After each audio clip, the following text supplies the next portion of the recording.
Richardson, and the rest of our family and friends to bear witness to these two amazing individuals joining in a union that will last them their lifetime. To me, this ceremony is so powerful in that it represents a strengthening through togetherness. The bond that happens through marriage and the struggles and joy that two people commit to experience together is unlike anything else I can imagine. When Patrick and Sunmi asked me to officiate this wedding, I was first honored, and then quickly after that began to cry and laugh, and informed them that it would be a miracle if I managed to get through the next 20 minutes without weeping. So I just want to set that expectation right from the get-go. Over the last year, this gathering and ceremony took many forms in Patrick and Sunmi's imaginations.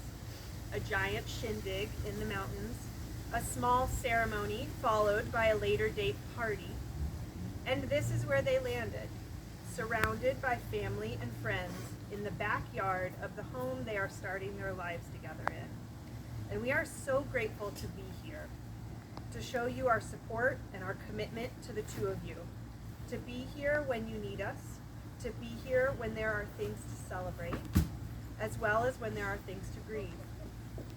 We are here because marriage is a giant journey, one that you will recommit to 1,000 times over.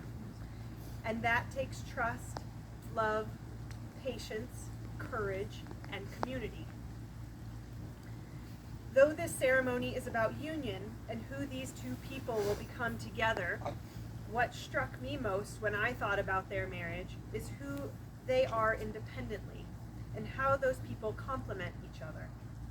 For example, Patrick can be impatient. I'm not sure where he got that from. Whereas Sunmi has a more measured approach to life, which is a perfect foil. My brother, as you may have noticed, is very funny, but not nearly as funny as he thinks he is most of the time. Sunmi, on the other hand, is way funnier than she realizes most of the time. And she excels at making sure Patrick knows when he is not being funny, which I appreciate deeply. They are also both incredibly generous people in their own right, and that too will serve them through this life together. I love watching them care for one another and others, including their niece who adores them, with what sometimes feels like endless humor and love. In the words of our friend Kelly Sharp, who is here today, it is a radical act to stand with the person you love and promise to take care of them no matter what happens.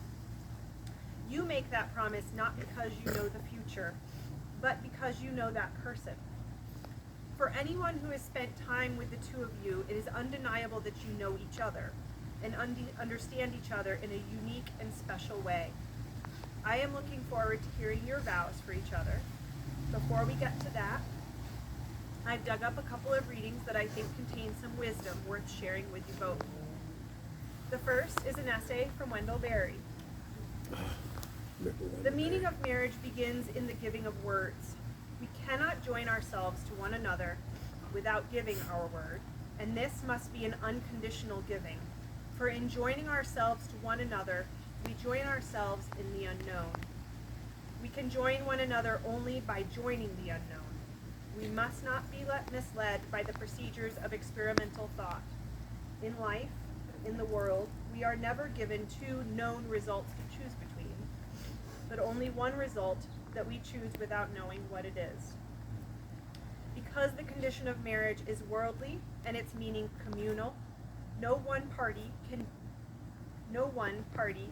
to it can be solely in charge.